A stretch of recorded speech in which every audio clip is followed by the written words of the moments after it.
এবং তিনি মানুষের কাছে সর্বশেষ গাইডেন্স মানুষের কাছে নিয়ে এসেছে। আমরা মনে করি যে ইসলাম হয়তো মুহাম্মদ সাল্লাল্লাহু আলাইহি ওয়াসাল্লাম থেকে শুরু হয়েছে।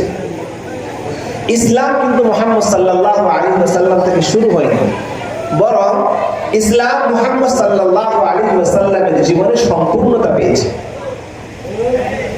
এই জন্য আমরা প্রথমে একটু জানবো যে ইসলাম কথাটার অর্থ কি। ইসলাম দিয়ে আমরা যেটা বুঝি, আমাদের দেশের মানুষরা এবং আমরা মুসলমানেরা খুবই সংকীর্ণ ধারণা রাখি। ইসলাম দিয়ে আমরা বুঝি কিছু কৃষ্টি, কিছু কালচারকে।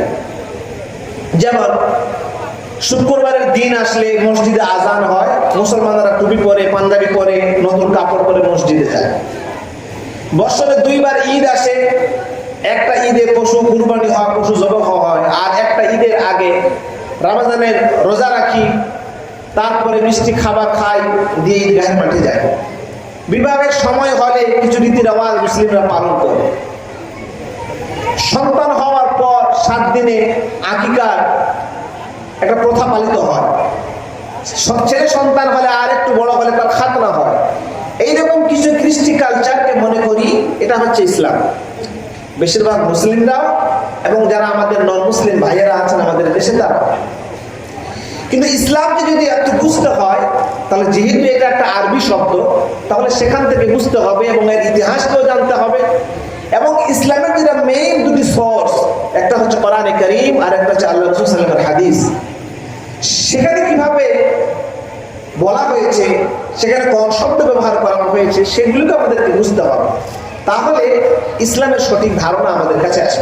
ইসলাম একটা আরবি শব্দ যার বাংলা অর্থ হচ্ছে আত্মসমর্পণ করা, মেনে নেওয়া, বশ্যতা স্বীকার করা, চুক্তিবদ্ধ হওয়া ইত্যাদি ইত্যাদি। ইসলামের শব্দগত অর্থ যখন আরবরা যদি বলে আসলামা, তো এটা থেকে অনেক সময় বোঝানো হয় যে ওই মানুষটা বশ্যতা স্বীকার করেছে, মেনে নিয়েছে। শরীয়তের ভাষাতে মানে ইসলামিক প্যারাডাইমে, ইসলামের ভাষাতে এর অর্থ হচ্ছে আল খুদু ওয়াল ইনকিয়াদ। আমরা যে মানুষ, আমরা যে সৃষ্টি, তো আমাদের ভিতরে দুর্বলতা আছে। সৃষ্টি মানেই দুর্বল, কিন্তু যে আমাদের স্রষ্টা করে, যে আমাদের সৃষ্টি করেছে, যে আমাদের স্রষ্টা, তার মধ্যে কোনো দুর্বলতা নেই। তো সৃষ্টি মানুষ আমরা তার স্রষ্টার বশ্যতা স্বীকার করে নেবে, তার স্রষ্টাকে মেনে নেবে কি হিসাবে? তার স্রষ্টা হিসাবে, তার মালিক হিসাবে এবং তার বিধানদাতা হিসাবে। স্রষ্টাকে মেনে নেবে তার সৃষ্টিকর্তা হিসাবে, তার মালিক হিসাবে, তার বিধানদাতা হিসাবে।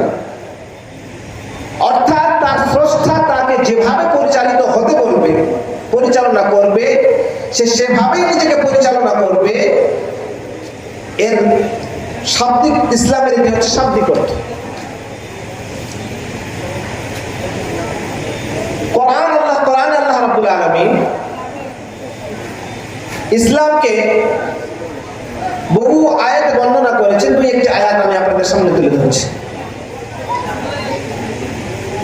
সাধারণত যদি আমরা বলি যে ওই মানুষটা ইসলাম গ্রহণ করেছে বা ওই মানুষটা মুসলিম, তো আমরা দুটি অর্থ এখান থেকে বুঝি। একটি অর্থ হচ্ছে যেটা আমাদের শব্দগত অর্থ, সেটা হচ্ছে কি সে মানুষটা মেনে নিয়েছে,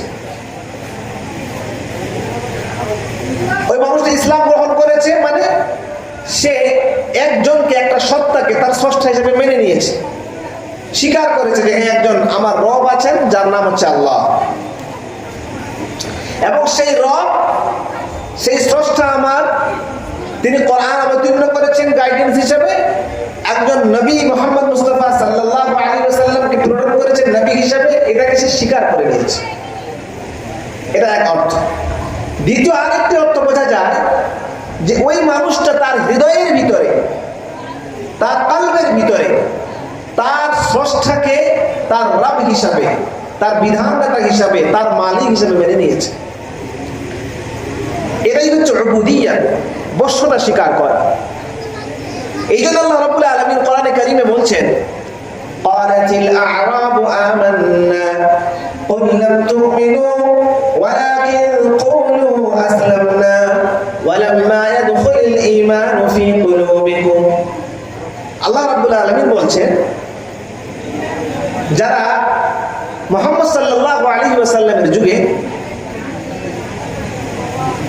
নতুন নতুন ইসলামে দীক্ষিত হতে লাগলো, তো তারা বলতে লাগলো যে আমরা মুমিন হয়ে গেছি, আমরা ঈমান নিয়ে এসেছি। তো আল্লাহ রাব্বুল আলামিন আয়াত অবতীর্ণ করলেন। আমার মুসলিম ভাইয়েরা ভালো করে শুনবেন, আল্লাহ রাব্বুল আলামিন কি বলতে চাইছেন, আমাকে বোঝাতে চাইছেন যে তারা বললো আমরা ঈমান নিয়ে এসেছি। তো আল্লাহ আয়াত অবতীর্ণ করলেন, কি করলেন? ক্বালাতিল আ'রাবু আমান্না, নব্য ইসলামে দীক্ষিত মানুষেরা বলে যে আমরা ঈমান নিয়ে এসেছি। তো হে মুহাম্মদ সাল্লাল্লাহু আলাইহি ওয়াসাল্লাম, আপনি বলুন, কুল লাম তু'মিনু, তোমরা এখনো ঈমান নিয়ে আসোনি, ওয়ালাকিন কুলু আসলামনা, তোমরা বলো আমরা ইসলাম নিয়ে এসেছি।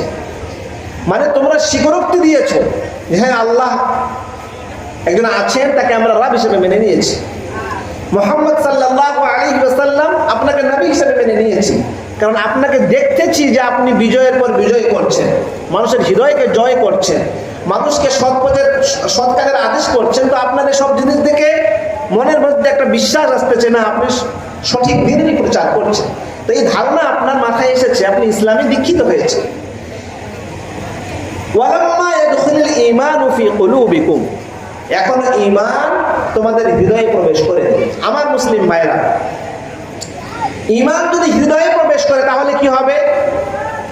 তাহলে আপনার 5 ওয়াক্ত নামাজ ছুটতে পারে না, আপনি হারাম সেবন করতে পারে না।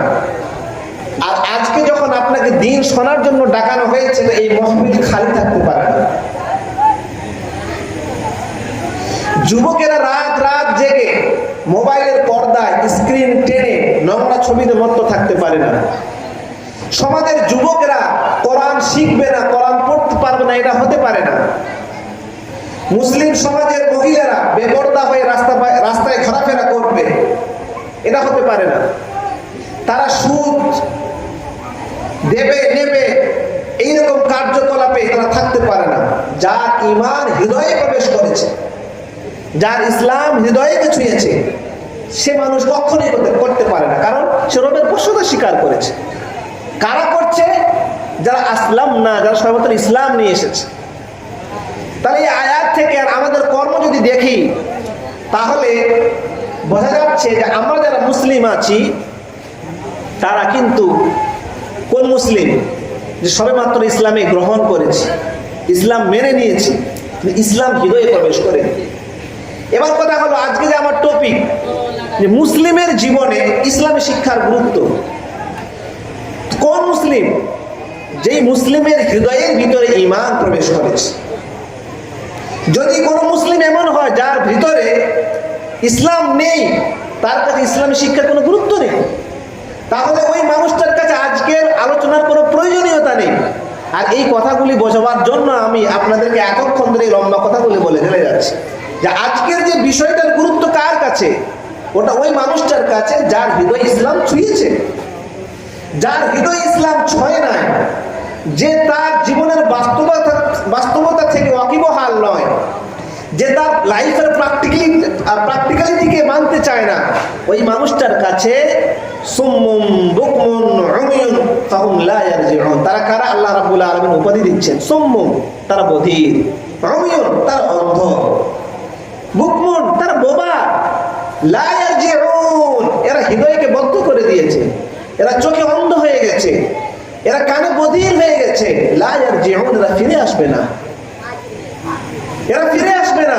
এইরকম হাজার জালসা হলে, হাজার বড় প্যান্ডাল হলে, হাজার পাবলিসিটি হলে, ওই সমস্ত মুসলমানদের কাছে যাদের হৃদয়বদ্ধ হয়ে গেছে, ইসলাম যার হৃদয়ে প্রবেশ করেনি, কোনো লাভ হবে না। ওই সমস্ত যুবকদের হৃদয় সাড়া দেবে না, কারণ তারা তাদের নিজের কর্ণকে বধির করে নিয়েছে, নিজের চক্ষুকে অন্ধ করে নিয়েছে। আমার মুসলিম ভাইয়েরা, আমার মায়েরা, বোনেরা, আমি তথাকথিত বক্তা সাহেবদের মতো সুর করে আজকে আলোচনা কিন্তু করছি না। আর আমি জানি অল্প কোটি কয়েক মানুষ আছেন, আমার উদ্দেশ্য হচ্ছে একটাই, আমি আপনাকে সিম্পল সাধারণ কয়েকটা কথা প্র্যাকটিক্যালি ফিল করাতে চাচ্ছি। কোন একজন মানুষের হৃদয়ে যদি ফিল হয়ে যায়, তা আমি মনে করবো আজকের এই সভা সফল হয়ে গেছে। আর যদি এটা না হয় তাহলে কোনো লাভ নেই।